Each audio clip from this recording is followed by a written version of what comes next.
Hello Yogesh ji, कैसे हैं आप? Hello ma'am, I am good ma'am. हाँ, तो अपने यहाँ से मानस स्किन क्लिनिक से आपका ट्रांसप्लांट जी हुआ जी था। कौन से मंथ में किया था ट्रांसप्लांट? मैम, मई में करा था 16 मई को। तो कैसा रहा? आप कैसा रिजल्ट, मैम कैसा फील हो रहा है आपको? रिजल्ट बहुत अच्छा है क्योंकि 4 मंथ्स के हिसाब से बहुत बढ़िया रिजल्ट है और के हिसाब से तो बेटर है। ठीक है, तो अभी जैसे मैंने आपको बताया था कि अभी तो आपका 50% भी रिजल्ट नहीं आया है। जी विद इन 1 ईयर आपका अभी डबल और ग्रोथ हो जी जाएगी। जी जी मैम। तो उसके हिसाब से 4 months is good. Good ma'am. और अभी आपको प्रोसीजर जब किया गया था तब आपको कोई प्रॉब्लम हुई ड्यूरिंग द नहीं प्रोसीजर? नहीं मैम, कोई प्रॉब्लम नहीं थी। स्टाफ बहुत कोऑपरेटिव था, आप भी साथ में थे तो उस हिसाब से मेरा बेटर हुआ। और अगर किसी को मतलब मेरे को लाइक वॉशरूम जाना था तो सर ने प्रॉपर टाइम दिया। हाँ। और मतलब खाना वाना भी उनके लिए प्रॉपर टाइम दिया था। तो ऐसा कुछ नहीं है कि ऐसा नहीं है कि सारे एक टाइम चलता है, टाइम मिलता है बीच में। ठीक है। और एक बार आपका प्रोसीजर हो गया तो आपकी जो भी डाउट्स और क्वेरीज हमारी तरफ से प्रॉपर्ली रिजॉल्व हुए? जी जी जी, मेरे को कोई भी क्वारीज होती थी तो मैं कॉल कर लेता था या मैसेज कर लेता था, तो मेरा हाथ के हाथ आंसर करा जाता था और मेरे को जो भी प्रॉब्लम थी मैं बता देता था सर। तो उसके बाद आपकी पीआरपीज भी हुई? जी, उसमें आपका एक्सपीरियंस ठीक रहा? अच्छा था मैम, 2 पीआरपी हुई है और अच्छा था एक्सपीरियंस। ठीक है, तो अभी इसके बाद करेंटली आपको इशू फेस कर रहे हैं लाइक बहुत ज्यादा हेयर फॉल नहीं या नहीं फिर नहीं, कोई बहुत माइनर सा हेयर फॉल है जो कि होता ही है। हाँ, वो नॉर्मल वेदर है। चेंज की वजह से हो जाता है और बाकी कोई कुछ नहीं है। Hello, this is doctor Ritika. आज हम इस पेशेंट का पीआरपी ट्रीटमेंट कर रहे हैं। ऑलरेडी लोकल एनेस्थीसिया का इंजेक्शन लगा दिया है and now will start with the procedure. Basically सबसे पहले हमें स्कैल्प को क्लीन करना होता है और इसके बाद प्रोसीजर स्टार्ट होता है। देखिए, पीआरपी एक ऐसा ट्रीटमेंट है जो आपके बालों की ग्रोथ को बूस्ट कर सकता है, न्यू हेयर ग्रोथ स्टिमुलेट कर सकता है एंड आपके हेयर फॉल और हेयर थिनिंग को कंट्रोल कर सकता है। मैं प्रोसीजर स्टार्ट कर रही हूँ। ठीक है? जी मैम। कोई डिस्कम्फर्ट हो तो मुझे बताएंगे। नो। तो इस तरीके से जो इंजेक्शन है वो डर्मल लेवल पे जाना चाहिए ताकि हेयर फॉलिकल्स को प्रॉपर्ली टारगेट करे। मैम कितने सेशन इनफ है अगर किसी को कराने हो तो? देखिए, पीआरपी के लिए एटलीस्ट 3 और on an average 3 to 6 sessions लगते हैं। 3 सेशन के बाद आपको रिजल्ट्स आने लगते हैं क्योंकि इनिशियल जो 2 महीने होते हैं उसमें आपके जो टीलोजन फेज के बाल होते हैं वो धीरे धीरे शेड ऑफ होते हैं और न्यू हेयर ग्रोथ आपको 2 से 3 महीनों में विजिबल होती है। इसलिए आपको कम से कम 3 और ऑन एन एवरेज 3 से 6 ट्रीटमेंट आप ले सकते हैं।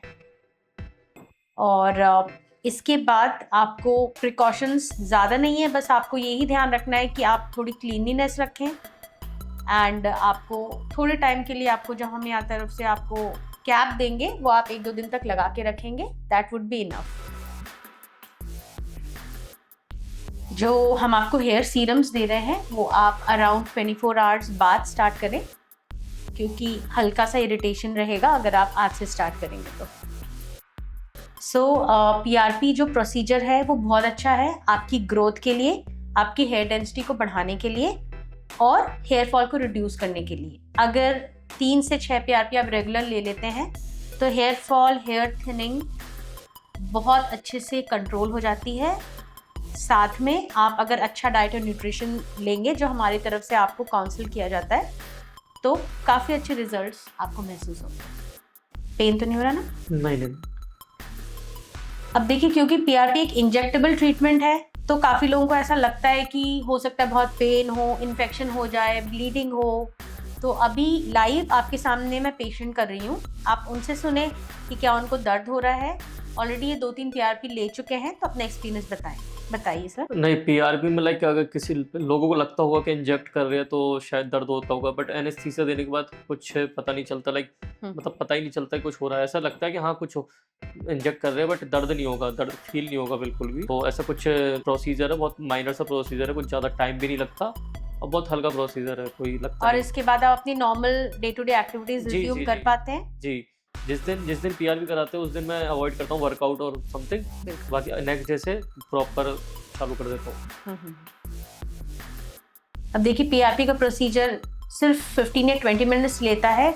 आपसे बात करते करते ऑलरेडी हाफ प्रोसीजर हो चुका है हमारा और इसके बाद आराम से योगेश जी अपनी डेली एक्टिविटीज कर सकते हैं। तो it's a very normal procedure, it's a lunch time procedure basically, थोड़ा सा हेड अप। तो इस प्रोसीजर में को करने के बाद आप अपने ऑफिस को रिज्यूम कर सकते हैं, या जो भी क्लासेस या जो भी आपका वर्क है ऑफिस वर्क, उसे रिज्यूम कर सकते हैं। इसके बाद कोई ब्लीडिंग भी नहीं है, कोई स्वेलिंग भी नहीं है। You can manage your daily activity regularly. सिर्फ इसके बाद आपको एक्सरसाइज थोड़ी सी अवॉइड करनी होती है 1 to 2 डेज के लिए, और आपको धूल मिट्टी पसीना 2-3 दिन के लिए अवॉइड करना पड़ता है। इसके अलावा कोई और प्रॉब्लम नहीं है। मैम पीआरपी के जैसे लाइक साइड इफेक्ट नहीं है, तो नॉर्मल जो हेल्दी हेयर है जिनके, वो भी ले ही सकते हैं ना? बिल्कुल। हाँ। देखिए एक्चुअली क्या है कि हमारी डाइट की डेफिशिएंसीज के कारण हेयर फॉल बहुत कॉमन हो गया है। तो पीआरपी क्या करता है, लोकली जाकर ग्रोथ फैक्टर्स प्रोवाइड करता है आपकी रूट्स को। तो जो भी न्यूट्रिशनल डेफिशिएंसी के कारण प्रॉब्लम है या लाइफस्टाइल इश्यूज हैं, उसको लोकली जाके सॉर्ट आउट करता है और हेयर ग्रोथ को काफ़ी अच्छी तरीके से बूस्ट करता है। तो नॉर्मली लोग शैम्पूज या सीरम्स पे जो रिलाई करते हैं हेयर फॉल के लिए, वो पीआरपी नेचुरल ट्रीटमेंट है, क्योंकि ये आप ही के ब्लड से बनता है पीआरपी, और आपके ब्लड के जो प्लेटलेट्स हैं उनको एक्सट्रैक्ट किया जाता है, और वो आपके स्कैल्प में जाके ग्रोथ फैक्टर्स रिलीज करते हैं, जो कि आपकी न्यू फॉलिकल्स को स्टिमुलेट करते हैं, और इस तरीके से पीआरपी वर्क करता है। आप ठीक है योगेश जी? जी कोई दिक्कत? नो। अब इनका प्रोसीजर खत्म हो चुका है, इसके बाद ये डायरेक्ट घर जा सकते हैं, एंड 1-2 दिन बाद ये सप्लीमेंट्स जो सीरम्स मैंने प्रेस्क्राइब किए वो यूज कर सकते हैं। तो anybody who is concerned about their hair fall, hair thinning और hair issues, they can come to our clinic और वो पीआरपी का ट्रीटमेंट ले सकते हैं। 3 से 6 महीने के टाइम में उनको एक न्यू हेयर लाइफ मिलेगी। तो फिर ओवरऑल आप सेटिस्फाइड हैं? जी मैं सेटिस्फाइड हूँ। ठीक है, तो फिर आप किसी को रिकमेंड करना होगा तो आप? जी मैं रिकमेंड करूँगा कि आप आके मानस क्लिनिक विजिट करें, मैम से मिले, कंसल्ट करें, जो भी आपको क्वायरीज है सबका पूछ सकते हैं आप। आपकी रिजल्ट बहुत अच्छा है, तो आप एक बार कंसल्ट कर सकते हैं मैम से। Thank you so much. Thank you ma'am.